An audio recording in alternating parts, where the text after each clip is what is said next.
I hope all are good. Today let we start SST chapter number 14, the Union Executive. So we will learn today about the Union Executive. तो इसमें क्या क्या आते हैं? Planning outcome, the President of India, the Prime Minister and the Council of Ministers, the Vice President of India. ठीक है, तो हम इसको बोल देंगे Union of Executive. The Union Executive is the second organ of the Government of India. It consists of the President, Vice President, the Prime Minister, the Council of Ministers, besides a large body of experts and administrative officials of the civil service. So the Union Executive implements the law made by the Parliament. किसके द्वारा बनते हैं लोग? Parliament के द्वारा. President of India.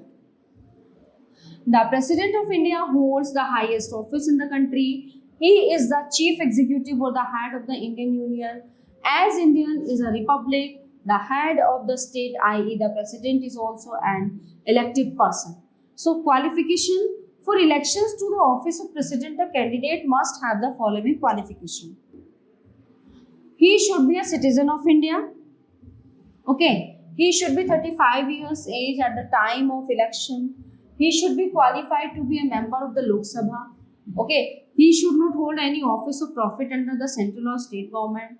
If he hold, he should vacate such a post before seeking the election. The president cannot be a member of either the parliament or a state legislature. If he is already a member and he is elected to the post of the president, he will have to vacate his seat. Election. The president is not elected in a direct election. He is elected indirectly by an electoral college which consists of elected members of the two houses of the parliament and the state legislative assemblies. The election is held by a system of proportional representation, which means that each member of the electoral college has a definite number of votes. The number of votes given to the electors from each state depends upon the state's population. The total number of votes allotted to all the electors is approximately equal to the population of the country. The voting is by secret ballot. Term of office. The President of India is normally elected for 5 years. He can be re-elected for a second term. His office can fall vacant in case of his death, resignation, or impeachment. The President can be removed from his office for acting against the Constitution. So there is a special procedure called the impeachment for removing the President from his office. A resolution for impeachment is passed by the Parliament by 2/3 majority in the event of falling vacant of the office of the President. So the Vice President takes over the acting President. Presidents of Indian Union. Dr. Rajendra Prasad, Dr. S. Radhakrishnan, Dr. Zakir Hussain, V.V. Giri, Fakhruddin Ali Ahmad, Neelam Sanjeeva Reddy, Gyani Jail Singh, Shri R. Venkatraman, Dr. S.D. Sharma, Dr. K.R. Narayanan, APJ Abdul Kalam, Srimati Pratibha Patil, Pranab Mukherjee, Ramnath Kovind, and now she is कौन? द्रौपदी मुर्मू, जो अब तक हैं. Well, 222 से. Powers of the President. The President of India enjoys vast powers which are as follows. Executive powers. The President is the Chief Executive of the Indian Union. He appoints high officials of the executive. He appoints the Prime Minister and with the latter's recommendation, the Council of Ministers, Governors of the States, Attorney General, the Comptroller and Auditor General. So the Lieutenant Governors and Chief Commissioners of the Union Territories, Chairmen and members of Union Public Service Commission, Chief Justice and Judges of the Supreme Court and High Courts. He is the Supreme Commander of the Armed Forces and as such he appoints the chiefs of the 3 wings of the forces. So he sends and receives ambassadors. All treaties are signed in his name. Legislative powers. The President addresses the first session of the Parliament After the elections, he summons and progresses the session of parliament. He can dissolve the parliament. No bill can become a law without his assent. He can issue ordinance when the parliament is not in session. Okay? His consent is required in the declaration of war. Judicial power. The president has the power to reduce the sentence or grant pardon on a mercy petition to any person sentenced by the courts. Financial powers. No budget can be introduced in the parliament without his recommendation. He can make advances out of the contingency fund of India to meet unforeseen expenditure. Constitutional emergency powers. The president has been given special power to meet an emergency. He can proclaim a state of emergency in the following condition. National emergency. When there is a danger of foreign aggression or danger to the peace and security of the country because of a civil war. So, insurgency, etc. Article 352. Okay. Number 2, constitutional emergency. When the constitutional machinery in a state has broken down and political uncertainty prevails, Article 356. Financial emergency.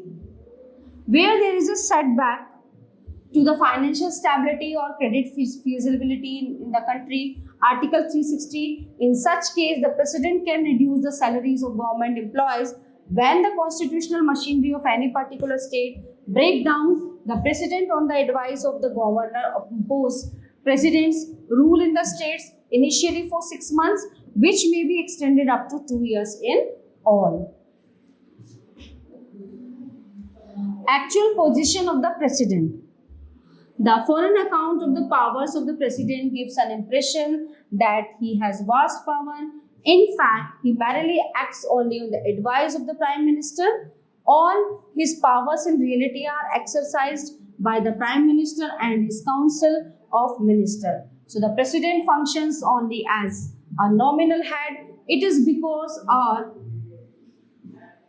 Constitution has established a parliamentary form of government in the country.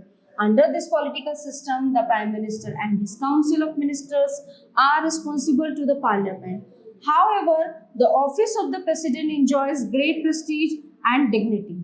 So, he is the first citizen of India and represents the nation on all ceremonial occasions. The Vice President of India.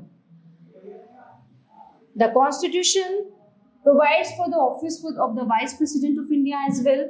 A candidate to the office of the Vice President must possess the same qualifications as are essential for the office of the President. Election. The Vice President of India is elected by both the houses of the Parliament. Members of the state legislatures do not take part in his election. So the procedure for his election consists of a secret ballot, proportional representation, and single transferable vote.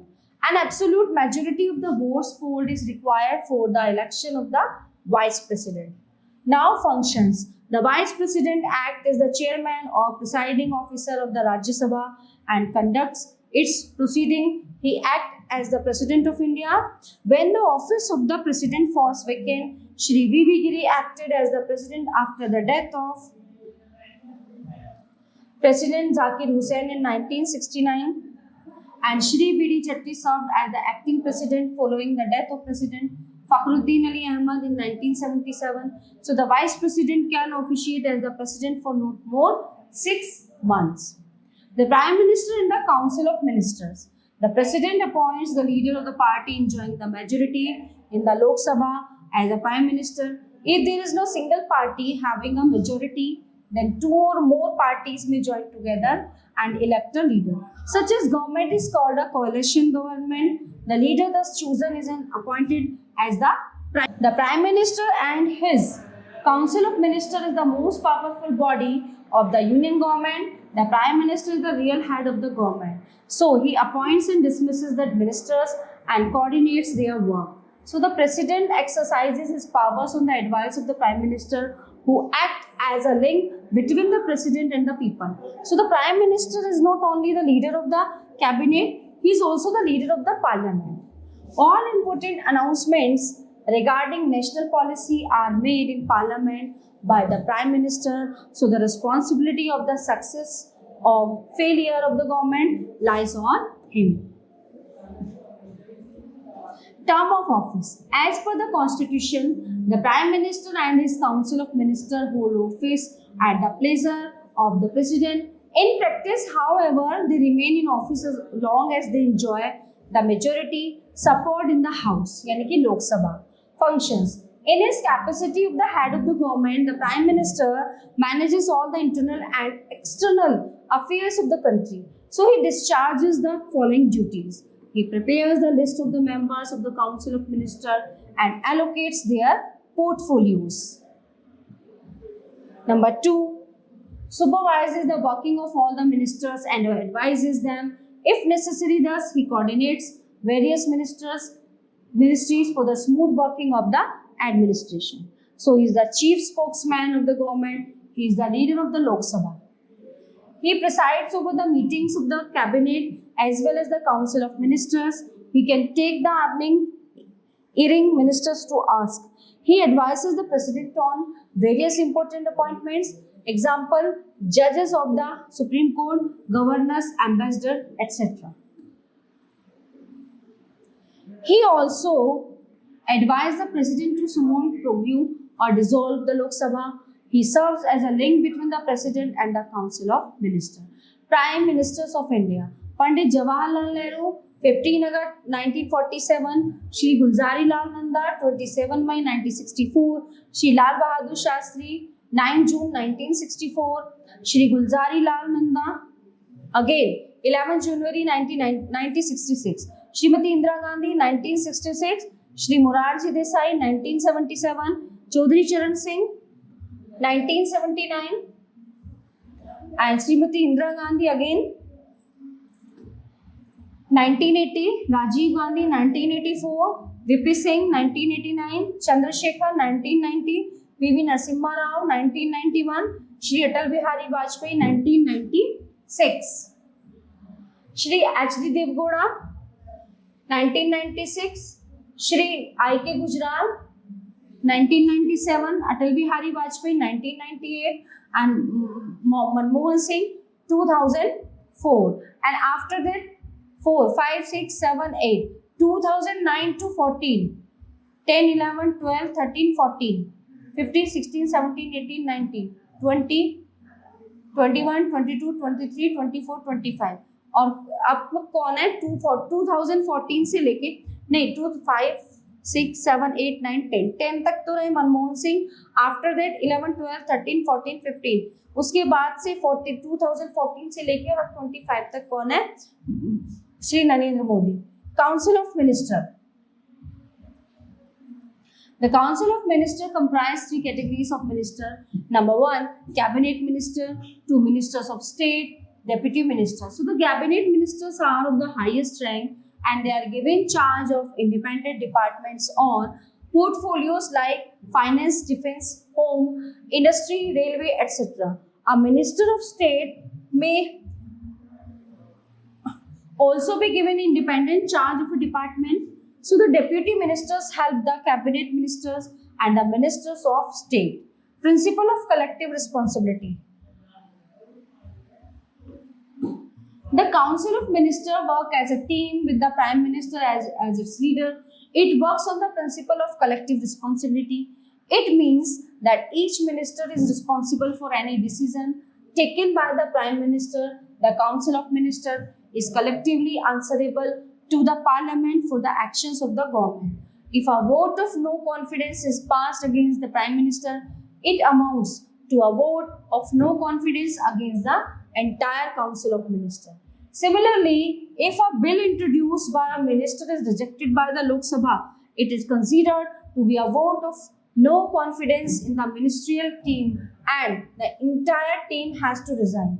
So the ministers may have differences of opinions, but they cannot express these openly. All of them are expected to work in close cooperation. They swim or sink together. This fact is known as the principle of collective responsibility. Okay, the chapter is end here. All topics are covered in this chapter. I hope you all are very well understand this chapter. Okay, so we will meet you the next class. Thank you.